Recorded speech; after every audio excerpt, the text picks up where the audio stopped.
Eric Latif, CT Muga, Arnold Maliba. Arnold, let's switch a bit into what's currently happening. Now, we are seeing the headline in the nation today. Pay strike looms in public service. Thousands of government employees are threatening a work boycott to push the National Treasury to release their salaries, delayed for up to 3 months, even as President Ruto's administration is facing a massive cash crunch. And this story is quoting two unions, the Union of Civil Servants and the Union of County Workers. And they're saying those ones have already alerted the Central Organization of Trade Unions that they want to go on strike. Yeah, that's the big story in the nation, Daily Nation today. Not anything that I know this nation writes unprecedented. But, if you look at guys in the counties, for example, they've been so used to this. I'm surprised that for the first time I'm hearing about the Union of County Workers coming out or probably getting the limelight here. Otherwise, it's a norm for county government workers to actually go sometimes for months. We are now talking about 2 weeks late, could be a couple of days, about 14 days late. But for county government workers all over the country, it's been the norm. And not that it's a good practice, but literally probably it's also time we spoke about unions. Work is a discipline. And of course, it's as old as mankind. That for as long as man has worked, or rather walked the earth, there has been work. We've defined it differently. And in managing work, of course, we have taken on a binary approach in managing work, or rather the discipline of work. From the supplier side, which are the workers, it's been that we try to organize ourselves around unions. And then from the demand side, which is where the employers are, they have, of course, moved over time and then brought in the HR function. So that's how the binary system in how we've been managing this work thing. So unions over time, of course, have actually really lost the teeth, because the HR has also encroached on space that a long time ago the unions and labor unions used to run around. So they are now calling for a strike. Is that the best way to go about it? Do they really care about where this leads? Because again, the chief economist, let me call him the country's chief economist, said yesterday, is that in the past, when we've gotten ourselves to this particular point, the obvious, or rather the steps taken has actually been... To which point exactly? The point where we are late in paying government salaries. Is that in the past, what they have done is that then they would bring in the SAPs, the structural adjustment programs, and what it did was that then they would lay off people. So for a government, and this is the truth, for a government that is under siege from the opposition, from a government that inherited an economy that was in doldrums, and now they really are trying to actually get a grasp of it. When you bring in labor unrest, you are complicating things. We are simply going to push government to places where they will take some decisions that we might not like. Okay. So, but be that as it may. Are you saying that only a strike would lead the government to that point? No, I'm saying... In the 90s, it wasn't a strike that led them to SAPs. I don't know whether you were there in 90s, but I happened to be a child then in school. I know of somebody called Adongo. Ambrose Adongo. There were serious strikes in this country. Adongo. Yes, there were teacher strikes, or there are civil servant strikes. But teachers not civil servants. They are, but they have a separate union. Completely. They now have got TSC. Even in those days they did. Even then they had Ambrose Adongo. No, we're talking about NAT and whatever. Still, this is part and parcel of the wage bill. As in, you cannot divorce, talk about civil servants and then not talk about teachers, because what wage bill are we talking about here? The payroll that government is running is one. So at the end of the day, then we are at a place where you are pushing government in a very uncomfortable corner. But is that the default way of doing things? Are we pushing government really? I'm just saying they are already in a corner. That's what I was asking. Yeah. Is it the strike that would be pushing the government towards that direction? Are you saying in the absence of a strike, if government workers just, sit down at their corner, wait for salaries, for when the salaries are going to be paid without any form of communication, if they sit at a corner and they behave well, they'll not be fired? Not really. I'm just saying that is a strike the default reaction to a pay rise or not a pay rise, but salary delay. A salary delay. Is a strike the only thing unions can do? Where have they been before now? They have As in, we've not heard of them. Yes, we haven't. Civil servants have got problems, a lot of them, but have these unions been working? And making strikes point, look Arnold? like my point is that making strikes look like they're the default thing is also a lack of Maybe it's thought. not a default. Maybe it's a last resort. Last resort. What else have they done? What Have you reported anything? You sit here They in the have media. waited for salary. Yes, They have waited. Yes. but why? He's waiting, doing something. No, but Yes. Arnold, even the discussion around a strike, there has to be a reason behind it. Of course, there's a reason, Teachers- and it's not a bad thing. Teachers have always had these matters around strikes, as have had health workers in the county system of government. Yep. And it's been about pay, or it's been about promised salary increases that did not come on time. So let me ask So you your this. question is, all these things, because I'm lumping them together. Yeah. If we look at our history of strikes, the industrial action, are you saying that are they necessary? And the question usually is, by the time people go on strike, we've had these leaders of these unions here, and they tell us, we've had many discussions, we've had many points of agreements. By the time we get here, believe me, everything that you want to discuss, we have had. That's why we've gotten here. So the strike ends up being the last resort. The one reason, and I'll say this could sound sadistic, but the one reason why I'm actually happy that civil servants, specifically the national government civil servants, actually are also having a delay in their salaries, is that there has been little respect for the people working in counties. And a lot of times the money is supposed to, quote unquote, come from Nairobi. So the people in treasury, let's talk about Nairobi. Let's use Nairobi as a... Nairobi is usually a very good example. Yes, I think. as not Nairobi means County. national I'm government. using Nairobi as Nairobi in capital city. the capital city. Where So parliament the national sits, government, this is blah, the blah, seat blah. of the national government. Yes. So somehow people in counties, since January, the people in counties have not gotten money. Public service, county public service boards have been sitting and going to banks and looking for overdrafts and everything else to pay for 4 months. The people in treasury did not say anything. These these unions did not say anything. Now that it has come visiting, just a small visit, it's a 10 days visit to the guys at the national level. Now they are threatening hell and brimstone and hellfire and everything else. It's also time people start caring about others. When people within the national infrastructure do not care about the people in counties. For example, let me give you an example. I could have interest in all these things. But do you know that people who are at the counties, for example, if you have got relatives there, you will always be asking for, as in, mshahara yetu imechelewa. And they are employed. And it's true, if you have not sent a county money in January, we are now in April, and you comfortably are walking into the office every single day and out because you are getting your own. And on the day when yours is actually late, you want to bring the whole nation. That level of exceptionalism should also be called out away from what should be done. That I think. But then you're the one who is looking at it as exceptionalism. It's exceptionalism. You're the one who's looking at it in ya terms watu of... wengine ni uchungu. And the Swahili say this, mkuki kwa nguruwe kwa binadamu ni uchungu. The guys at national level, I think there should be a little bit of kuumwa pia, so that they also know what the people in counties are feeling. So now that they have been umwad, what do? Now they can go to they let them also meet the police on the other side. The people, let's talk about Nairobi County, for example. I'm example. not getting what you're saying, Arnold. On the one hand, you're NMS. asking whether the strike is the most... this is difficult to understand because... To go. On the other side, then you're saying now that they are facing it, now let them go to the streets. Yes. Are you supporting the strike or are you not? Well, I don't support the strike. But then you'd also like them to face tear gas. These are the people you have put in charge. Let me tell you why I don't support this strike. These are the people who, quote unquote, should be helping us bake the cake.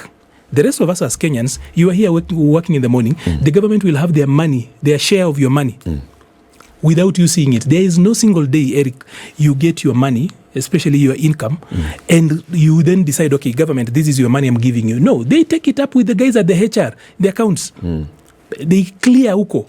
So you have done your part. The people who are supposed to be helping us, enabling us actually bake this particular cake, have they done their bit? They'll tell you that they've come to work just like yourself. So The argument I was trying to make all through is this, that for me, a strike should not be the default reaction to this. What would you advise them to do instead?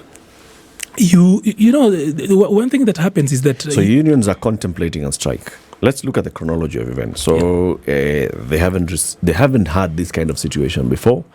And then Which this one? time... Which union has not had this? The county governments have actually had this throughout. The Kenya Union of Civil and Servants. we've normalized. The Kenya Civil Servants, the Union of Kenya Civil Servants. Yeah. Okay? Their members who work for the national government have not had salary delays before. Then they have the salary delay this time. Right? Has there been communication? Let me ask you a question. To the civil servants. Do county government workers... Well, There was... We'll deal with the county governments at some point. Let's first talk about this national one. Was there communication to the workers that, okay, we're going to have a delay, prepare yourselves, make alternative arrangements, talk to your banks, talk to your circles, talk to institutions, talk to your landlords, prepare yourselves for this kind of shock that's going to come? Was there? Yes, there was. Communication? There was. You've seen a lot of them flying online. No, I haven't. I've only seen a KBC one. There are a lot of... to ministries? To ministries, people have been spoken to. Mm-hmm. It's not necessarily a surprise. And I can tell you there are a number of civil servants themselves have actually found alternatives of going about it. Okay, was there communication? There was. Official communication from the head of civil service telling them? Because the civil service, the boss is one. It's just one person. There's the head of civil service. Did the head of civil service communicate to the civil service and tell them this is an issue? Did the head of civil service communicate to the department heads or others and tell them, please tell your people? You see, ministries have got payroll managers and processors at different level. And those people at that particular level have actually done that communication. That is the truth. It's a fact. Every payroll management unit has actually spoken to their staff. Before? Otherwise, you guys would not know about it in the first place. Know about what? That there was going to be a delay. And that people were getting in batches. We knew about the delay after the delay happened. Yes. That's how we knew it as history. The delay had already come and gone. Yes. No, there was notice to that effect. On the 20th? Did you know about this on the 20th? I do not work for government. But I know, because I relate to some other people who are in government, and they knew. I know people who are sitting in advance. So the point I was making is, the unions at this point want a conversation. Okay? They want because that's what it sounds like. They want a conversation with their employers. When notice is given, Arnold, you know the dance. People don't give notice today and strike tomorrow. Mm. They give notice. That is telling you, come, let us talk. I have no problem. I don't know that I didn't execute my point properly, but this was my point, that threatening strikes should not be the default reaction. Yeah, but surely, Arnold, we are asking the question. So what is the difference between the political actors we are calling they do bad manners and unions that actually are experienced? These are actually battle-hardened people who've been in the trenches much longer. They know that decisions are not made and things do not move on the streets alone.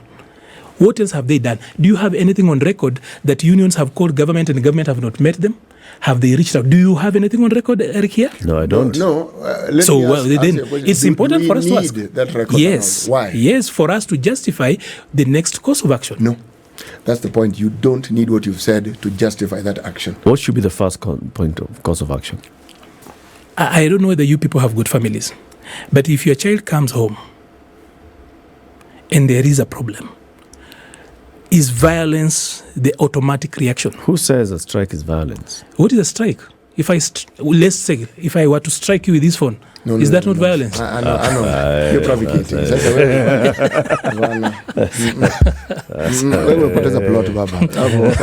No, let's just say, it's a little bit of dynamic, right? Strikes are dynamic, right? See, a strike notice, you're given a notice, we are going on strike in 7 days if A, B, C, D does not happen. Yes. Right? And I asked now this. that is the beginning of a conversation. We want to have a conversation. And the conversation will be on these 3 matters. Is that the conversation Failure beginner? to you responding to these 7 or so matters, then we shall take the liberty of taking industrial action. All right? Industrial action is not that it shall come on this day we are going on strike. Just be prepared. Never is. You know, there's a condition to it. Do you know that we are talking about a different thing? I spoke about a strike as that thing that you do automatically out of reflex, that's the only thing they can do. And I'm asking you, have they, for example, do they need to even give notice for them to engage government, for example? It's not necessary. This government has got an open door policy. Have they reached out? They have not. You know, they are making news, but the unions are here to make news and not to address issues. That is also one thing that we are running away from. No, we are not running away from anything, Arnold. You see, you have information we don't have. You clearly talk to unions and you talk to government, so they tell you certain things. We haven't been told those things, so we don't know. We are discussing this at least I know I talk to government of what we know. And what we are saying is there is a problem, and people are reacting to that problem. That's really what we are saying. Now, you are questioning and asking whether that reaction is the best possible reaction. Who's to know why it is that they've brought to that? Until and unless they tell us why they've gotten to that point, we can only speak about what they have done. The details. Someone like you talks to them and talks to government. It's you to tell us. Well, I don't talk to unions, but I know that I have not seen anything on record from them. At least I speak to some people in government, so I will know a thing or two. And also as a person who is a practitioner in current affairs, it's normally just good practice for us to follow through. Arnold, let me change this topic a little bit. Yeah.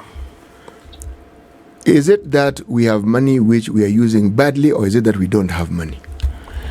We have money that we have got a check that has not matured. You're going to have to explain that. As in, you asked a question, a check is money, but this particular check... A check is a promissory note. As in, we have yet to actually cash it. So we are not broke. There is nothing new we have done, honestly, if you were to compare budgets, that has actually taken away money. Other than, of course, the corruption that we speak about every day. Also, we should shift this even as we speak to also talk about the morality of delaying people who have served their term, so that also this conversation is not one way. That it's also not good. No one should actually be out there defending government for delaying to pay. That delay in and of itself is not a good thing, even from a moral perspective. Let's not talk about from the obligation bit of it, that governments should actually do their right thing. So, but where are we then? Are we in a vacuum? Can we discuss this delay outside of everything else? Can we isolate everything and just say, okay, this delay should not be there, and that is where this conversation stops? No. You spoke earlier on of pending bills. You see, the same way these guys want to go to the streets. That is how the people, they just don't have the power to organize, who have got pending bills. Some of them have even committed suicide. No, then they just die. You get hospitalized, you die. That's what I'm telling you. As in, do we really want to separate these things? It's like splitting hairs. No, if you withhold... I agree with you. Yeah. You actually cannot split hairs for the simple reason that the county relies on the national government to give them funds to be able to operationalize their work adequately. So if there's a delay for, like, say, the 3 months, you have to ask the question, so how exactly are counties supposed to function? You have to ask that question. So if you're asking that question, the question asks about us having money. You see, as a taxpayer, I am fully aware that I do my bit. I board an Uber every day, which uses fuel, and my contribution at that point is direct. My fare includes how the Uber guy is going to make money from whatever it is that is being charged as fuel levy, fuel tax, fuel, whatever fuel thing that we have, and there are many, okay? My point is this. If you talk about an honest discussion that we should have, is it an honest discussion about our money? Is it an honest discussion about how our money is being managed? Is it an honest discussion about the ability of those managers to actually manage this money, or the inability thereof? What is it that we're actually discussing? Eric, there is a discussion that I think Eric is due. The other guy. Yeah. It is this one. No, I actually want to run it through him because I was coming to you. There is a discussion we are not ready to have.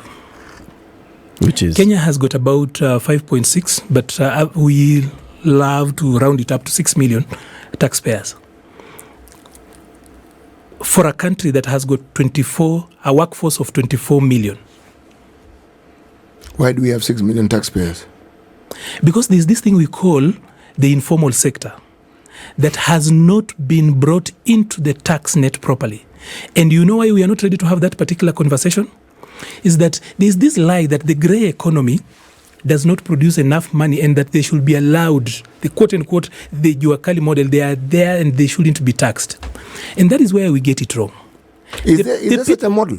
Yeah, it exists, and those people do not pay tax to the same level that you pay. We have not brought them properly into the tax net. Do they not pay direct taxes? Because indirect taxes they pay. Can I ask you a question, Yes. City? Yes. We're going to the news. When you earn, do you pay your income tax? That thing is deducted. I don't even see it. Second question. Now we have turnover tax, boss. Devolution. When we see 4 months of counties being starved of cash, because that's what it is, they have not received a shilling. All 47 counties not receiving a shilling of their equitable share of revenue for 4 months. What signal is that? Is that a signal about the cash crunch at the national level? Is that also a signal about the place of devolution in those that are managing the affairs of state? There are many ways to look at it. First of all, I am a strong believer that we really have driven our budgets through the roof. And seeing that devolution doesn't get so much money, it's almost 10% of the BPS, if you're looking at the budget policy statement. If the absolute numbers, it's close to just 10%. Of course, there will be arguments about it being 15% of the last audited accounts and everything else. Yes. But realistically, if you're talking about in a 3.6 trillion shilling budget, 385 billion shillings going to and counties. You forget there is appropriation in aid, grants and everything else that we get from other support people. So at the end of the day, our budget slightly less properly, our budget should be 4 trillion if you consider what then other partners bring in. So 385 billion shillings, close to 9%, 10% of the budget, an annual budget, financial year budget. Signaling, not good. We've had this practice since 2013 of delaying remittances to counties. Then you wonder, I have got people to pay, I've got services and stuff to take care of. Then when you delay to pay me, how am I supposed to go about that?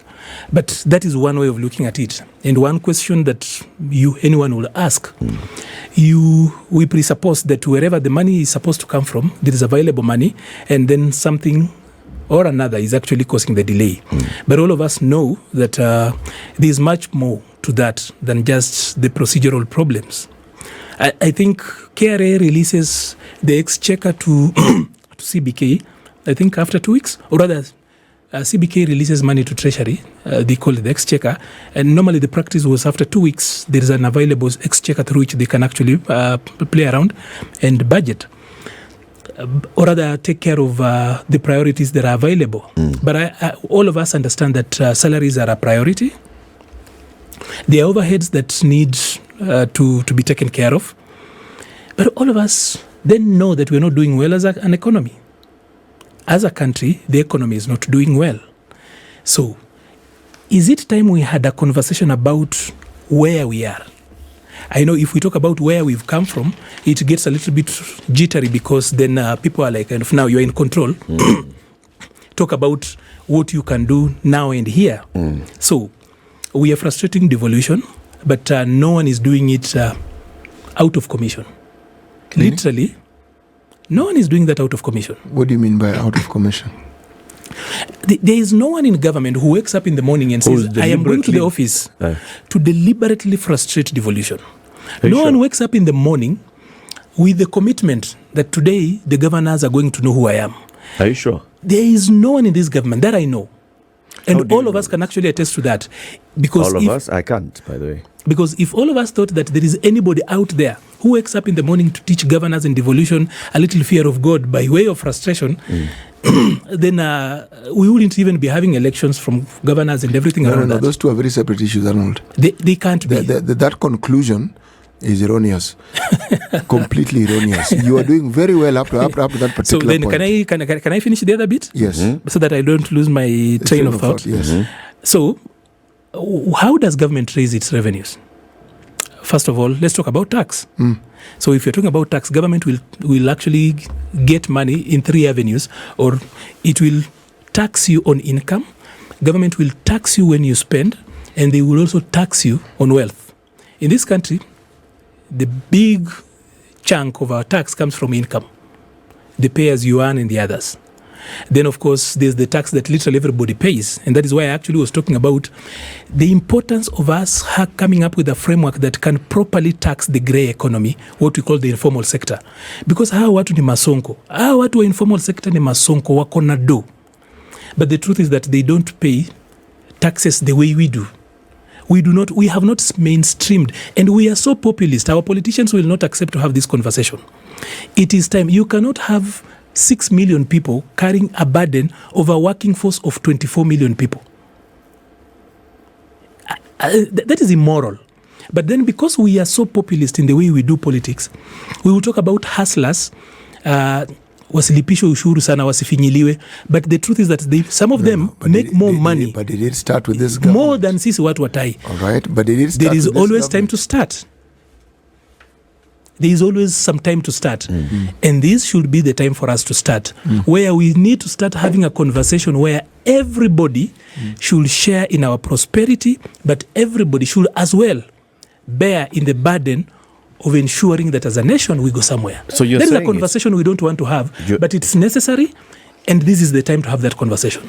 I don't know who has refused to have this conversation. Politicians and policymakers. Wait a minute. The president himself has led this conversation in saying everybody must pay tax. Every time we talk about that, normally we are targeting the people at the top. That is why, Eric, are you surprised? No. When the president was talking about, and asking KRA, Yes, in front of KRA and asking them, how come this is the only number of people that you have within the tax bracket that you've captured? You should go out and capture more people. He wasn't talking about capture the big families. No. He was talking about but every time we talk, you see, it's one thing to informal ask, economy. but do we have a framework that can actually bring in these particular individuals into the tax net? Because what is happening largely has been deepening So you tell tax me, collection. do we not have a framework? Is that framework robust enough to capture everybody and widen the net? Why do we still have 6 million people paying taxes out of 24,000 people who 24, of working 24 million people what needs to of happen? Working age? A workforce of 24 million people. What needs to happen is that we need to stop being populist, because a lot of policies, even as we speak about national government not remitting their part of money to county government, there is their own collection. You realize that for a lot of counties, when they were still municipalities and what is the other name? The county, townships and county everything. Councils and municipalities. Yes. Some of them used to collect more money than they currently are doing. True. Well, that is so even as we talk, they were smaller units. And they were smaller units, they could collect much more. So today you find that they are not raising much more money. Everybody else is looking at Nairobi when there is so much potential of raising more money in the counties.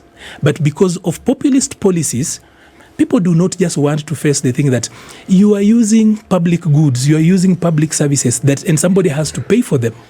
So if somebody is going to pay for them, that person is you.